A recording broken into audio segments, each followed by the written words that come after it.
जो लोग मेरे इस चैनल पर नए हैं या फिर मेरा ये वीडियो किसी और सोशल मीडिया प्लेटफॉर्म पर देख रहे हैं, वो मेरा YouTube channel political Tamasha with doctor Arshi को सब्सक्राइब करके वहां पे लगी बेल आइकॉन को जरूर दबा दें ताकि आपको हमारे आने वाले हर वीडियो की अपडेट्स मिलती रहे। और दोस्तों, अगर आपको हमारा काम पसंद आता है, हमारी वीडियोस पसंद आते हैं तो www.patreon.com/dr अर्शी खान पर जाकर डोनेट करके आप हमारे काम को सपोर्ट कर सकते हैं। तो चलिए आज के सियासी तमाशे के सफर को शुरू करते हैं।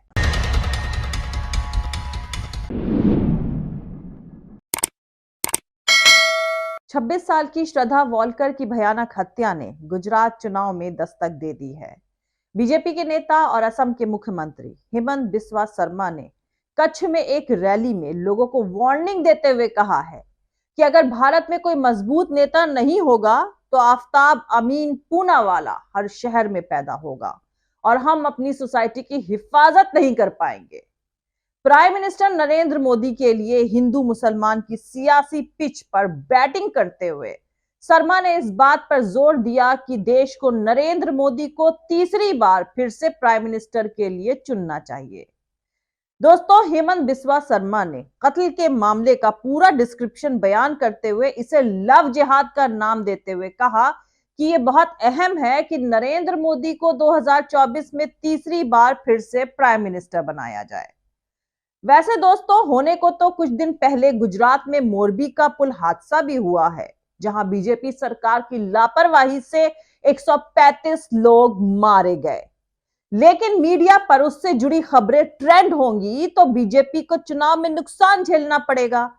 इसीलिए मीडिया को नया टास्क दिया गया है कि दिन रात आफ्ताब श्रद्धा मर्डर केस को दिखाओ ताकि बीजेपी को चुनावी फायदा मिले। पिछले एक हफ्ते से ये खबर टॉप पर इसीलिए चलाई जा रही है। सुना है देश का माहौल, अभी अभी कोई आफ्ताब ने श्रद्धा बहन को मुंबई से लेके आया और लाभ जिहाद का नाम में, और उसका बाद उनका डेड बॉडी कहाँ रखा? फ्रीज में। तो देश को अगर आज एक ताकतवर नेता नहीं होता है, देश को मां मानने वाला एक सरकार नहीं होगा, तो हर शहर में ऐसा आफ्ताब का पैदा होगा। हम हमारा समाज को रक्षा नहीं कर पाऊंगा। खैर, बात असम के चीफ मिनिस्टर हिमंत बिस्वा शर्मा की हो रही है तो आपको बता दूं कि गुवाहाटी हाई कोर्ट के चीफ जस्टिस ने वहां के सुप्रिंटेंडेंट ऑफ पुलिस के वकील से कहा कि आप किसी शख्स पर उसकी तरफ से करे गए किसी भी क्राइम के लिए मुकदमा चला सकते हैं, लेकिन सुप्रिंटेंडेंट ऑफ पुलिस को यह ताकत किसने दी कि वो किसी के घर पर बुलडोजर चला दे? Chief justice R M. छाया की अध्यक्षता वाली बेंच ने पुलिस की कार्रवाई को लेकर पूछा कि अदालत को बताया जाए कि कानूनों में ये कहां लिखा है कि किसी जुर्म की जांच के दौरान पुलिस बिना किसी ऑर्डर के किसी शख्स के घर पर बुलडोजर चला सकती है। दोस्तों, असम के नौगांव जिले के बटा द्रवा पुलिस थाने में आग लगाने के 5 लोगों के घरों को गिराने से जुड़े एक मामले की सुनवाई करते हुए गुवाहाटी हाईकोर्ट ने साफ साफ कहा कि जांच की आड़ में घरों को डिमोलिश करने के लिए बुलडोजर का इस्तेमाल करना किसी भी आपराधिक कानून में नहीं है। वैसे तो बताने की जरूरत नहीं है, आप खुद ही अंदाजा लगा सकते हैं, लेकिन फिर भी बता दूं कि ये 5 लोग जिनके घरों पर बुलडोजर चलाए गए हैं सभी मुस्लिम कम्युनिटी से हैं। असम में हेमंत बिस्वा शर्मा की अगुवाई में दोबारा से बीजेपी की सरकार बनने के बाद कई लोगों के मकान और मदरसे पर बुलडोजर की कार्रवाई करी गई है। खैर, अब चीफ जस्टिस आर.एम. छाया ने कहा कि किसी एजेंसी की तरफ से बेहद संजीदा मामले की जांच के दौरान भी किसी कानून के तहत मकान पर बुलडोजर चलाने का प्रोविजन नहीं है। खैर दोस्तों, दूसरी तरफ chief justice of India D.Y.. Chandrachud ने सैटरडे को कहा है कि निचली अदालत के जज संजीदा मामलों में जमानत देने से बचते हैं क्योंकि उन्हें एक तरीके का डर होता है। वो डरते हैं कि कहीं बेल देने पर उन्हें निशाना ना बना लिया जाए। उन्होंने कहा कि निचली अदालत के जज ऐसा इसलिए नहीं करते हैं क्योंकि उन्हें क्राइम की समझ नहीं है, बल्कि वो इसलिए करते हैं क्योंकि उनके अंदर एक डर की फीलिंग है। न्यूज एजेंसी एएनआई के मुताबिक बार काउंसिल ऑफ इंडिया की तरफ से ऑर्गेनाइज्ड फेलिसिटेशन सेरेमनी में बोलते हुए चीफ जस्टिस ने कहा कि निचली अदालतों के चलते सुप्रीम अदालतें जमानत याचिकाओं से भर गई हैं। अहम बात यह है कि जब चीफ जस्टिस जमानत याचिकाओं से जुड़े मुद्दे पर बोल रहे थे, तब इस प्रोग्राम में मोदी सरकार के कानून मंत्री किरण रिजिजू भी मौजूद थे। वैसे दोस्तों, बात जब भारत के कानून और अदालतों की हो रही है, तो आपको बता दूं कि कानूनन किसी खास वैल्यू की करेंसी नोट को रद्द करने का हक सरकार के पास था ही नहीं। लेकिन उसके बावजूद भी कानून के ऑपोजिट जाकर 8 नवंबर 2016 को मोदी सरकार ने ऐसा किया। दरअसल भारतीय रिजर्व बैंक एक्ट की धारा 26(2) किसी खास डिनोमिनेशन की करेंसी नोटों को पूरी तरह से रद्द करने के लिए सरकार को ऑथराइज नहीं करती है। धारा 26(2) सिर्फ सरकार को एक खास सीरीज के करेंसी नोटों को रद्द करने का हक देती है, ना कि पूरे करेंसी नोटों को। कुल मिलाकर कहा जाए तो मोदी सरकार ने पूरी तरह से मनमानी करी। दोस्तों, आपको बता दूं कि जब नोटबंदी हुई थी, तो देश भर में ऐसे ही सवालों को लेकर 58 पिटीशंस मोदी सरकार के खिलाफ दायर करी गई थी। 16 दिसंबर 2016 को सुप्रीम कोर्ट ने इस मामले को 5 जजेस की बेंच के पास भेज दिया था। तब कोर्ट ने सरकार के इस फैसले पर कोई भी इंटरिम ऑर्डर देने से इनकार कर दिया था। यहां तक कि कोर्ट ने तब नोटबंदी के मामले पर अलग अलग हाई कोर्ट में दायर याचिकाओं पर सुनवाई से भी रोक लगा दी थी। लेकिन अब सुप्रीम कोर्ट इन 58 याचिकाओं पर एक साथ सुनवाई कर रहा है और इसके लिए कॉन्स्टिट्यूशन बेंच का गठन किया गया है। इसमें justice S Abdul Nazeer, B R Gavai, A S Bopanna, V Ramasubramanian और बी वी नागरत्ना शामिल हैं। कुछ दिन पहले इस मामले में मोदी सरकार ने एक हलफनामा पेश करके सुप्रीम कोर्ट में इस फैसले का बचाव करते हुए कहा कि 500 और 1000 रुपए के नोटों को चलन से बाहर करने और नोटबंदी का फैसला भारतीय रिजर्व बैंक के साथ काफी गहराई से सोचने समझने के बाद लिया गया था। यही नहीं, नोटबंदी से पहले इसकी सारी तैयारियां भी कर ली गई थी।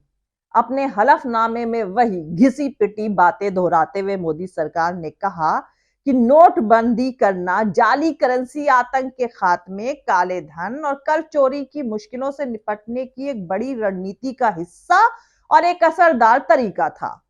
वहीं इससे पहले भी केंद्रीय मंत्री पीयूष गोयल सदन के सामने कह चुके हैं कि नोटबंदी का फैसला आरबीआई और इसके बोर्ड ने लिया था और मोदी सरकार ने इस सलाह पर सिर्फ डिसीजन लिया था। दोस्तों, 2016 में आरबीआई के मुताबिक भारत में सिर्फ 500 करोड़ रुपए की जाली करेंसी थी। तो सवाल यह है कि सिर्फ इतनी सी करेंसी के लिए पूरी करेंसी को रद्द कर देना क्या जायज था? अगर मोदी सरकार ने आरबीआई के साथ मिलकर नोटबंदी करना तय किया था, तो सरकार यह भी बताए कि आरबीआई ने कब तय किया कि नोटबंदी भारत के फायदे में है।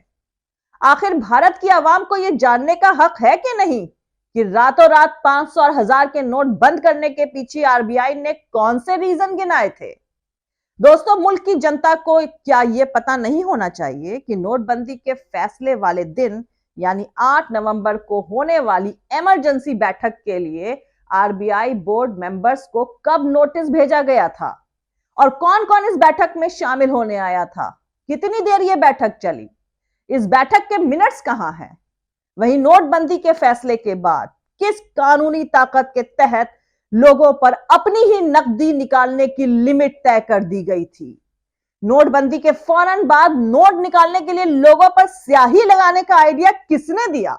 तो दोस्तों, सुप्रीम कोर्ट की कॉन्स्टिट्यूशनल बेंच ने भी कहा है कि वो आरबीआई के बोर्ड मीटिंग के दस्तावेज देखना चाहेगी जो नोटबंदी से पहले हुआ था। खैर, यहां पर मैं आपको एक और दिलचस्प बात बता दूं कि आरटीआई के जवाब में आरबीआई ने बताया था कि 2000 रुपए के नए नोट को छापने का काम शुरू करने का फैसला जून 2016 में ही ले लिया गया था, लेकिन नोटों पर उस वक्त के गवर्नर रघुराम राजन के सिग्नेचर नहीं है और 4 सितंबर तक तो उर्जित पटेल ने रिजर्व बैंक का काम भी नहीं संभाला था। फिर भी सारे 2000 के नोटों पर उर्जित पटेल के ही सिग्नेचर क्यों मौजूद हैं? तो दोस्तों, आमतौर पर नए नोटों के छपाई का प्रोसेस सेंट्रल बैंक की तरफ से ऑर्डर जारी होने के बाद ही शुरू किया जाता है और ये ऑर्डर 7 जून को दे दिया गया था। लेकिन 2000 रुपए के नए नोट की छपाई का काम रिजर्व बैंक की तरफ से दिए गए ऑर्डर के करीब 2.5 महीने बाद 22 अगस्त 2016 को शुरू किया गया था। ये बात खुद उर्जित पटेल ने संसदीय कमेटी को बताई है। वहीं अपनी किताब में रघुराम राजन ने लिखा है कि उनके कार्यकाल के दौरान कभी भी आरबीआई ने नोटबंदी पर फैसला नहीं लिया था। तो सवाल अब यहां पर यह उठता है कि फिर कैसे 2000 के नोट छप गए।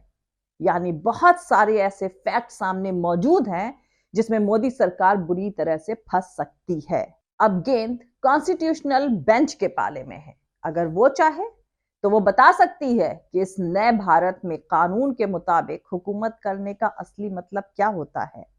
पर मौजूदा सियासी माहौल के तहत ऐसा होना मुश्किल ही लग रहा है।